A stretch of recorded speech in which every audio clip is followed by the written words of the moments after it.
그래서 2017년도에 다시 패터슨을 재판할 때 크게 쟁점이 됐었던 건 뭐냐면 혈흔 분석이에요. 그래서 그 당시에 좀 그 화장실 내부 구조를 말씀드릴 필요가 있는데 그 당시에 햄버거 가게 화장실은 문을 열고 들어가면 이 왼쪽에 세면대와 거울이 있고 그 화장실 정면에 소변기 2개가 있어요. 그 오른쪽 소변기 앞에서 이제 피해자가 서 있었고 에드워드와 패터슨의 진술이 엇갈리는 거는 두 사람의 위치거든요. 패터슨은 자기가 어디에 서 있었다라고 이야기를 하냐면 이 세면대 오른쪽과 왼쪽 소변기 사이에 본인이 서 있었는데 갑자기 에드워드가 칼을 꺼내더니 그 피해자를 칼로 찔렀다는 거예요. 근데 이제 이번에 혈흔 분석을 하면서 패터슨 진술의 신빙성을 이제 확인을 했는데 그 당시에 남아있던 이제 피자국 사진을 보면 피가 왼쪽 그 소변기부터 여기 세면대까지 중단된 지점이 없이 쭉 연결이 되어 있거든요. 즉 패터슨 말대로 이 세면대 이 우측에 서 있었다면 그 반드시 피가 묻지 않는 부분이 있어야 되는데 그게 없이 쭉 연결이 돼 있었다는 거죠. 그렇네요.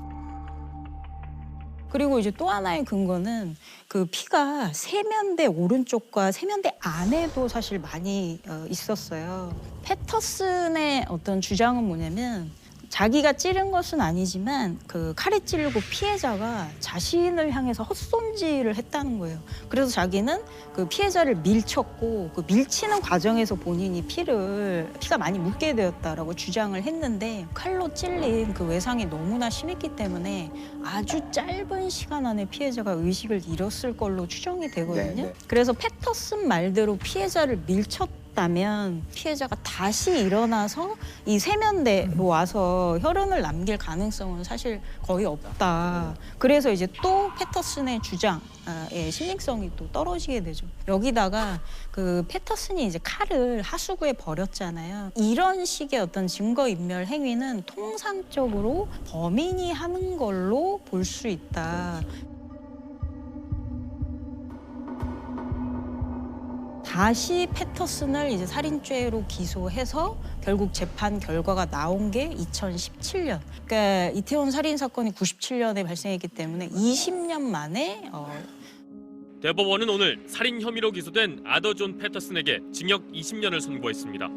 사건 발생 20년 만으로 당시 미성년자였던 패터슨에게 내릴 수 있는 법정 최고형입니다.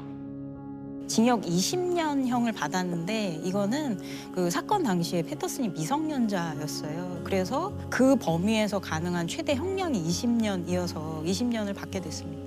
그 법에는 18세 미만이 사형 또는 무기징역을 처하려면 징역 20년으로 합니다. 그게 맥시멈입니다.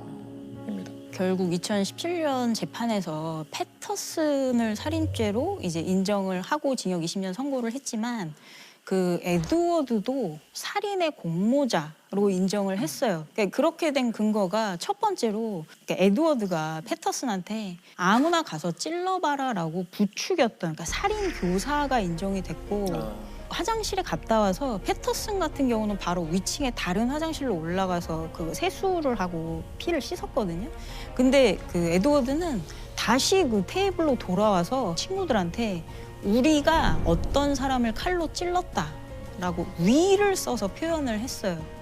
그러니까 사실은 이제 위라는 표현 때문에 그러니까 이런 것들이 그 살인의 어떤 방조 혐의도 인정이 돼서 결국 리도 그러니까 에드워드도 살인의 공모자이지만 그렇지만 이미 에드워드는 형을 받았던 재판을 해서 살인죄에 대한 무죄를 받았기 때문에 일사부재리 원칙에 의거해서 리에 대해서는 이제 재판을 다시 할 수 없는 상황이 된 거죠.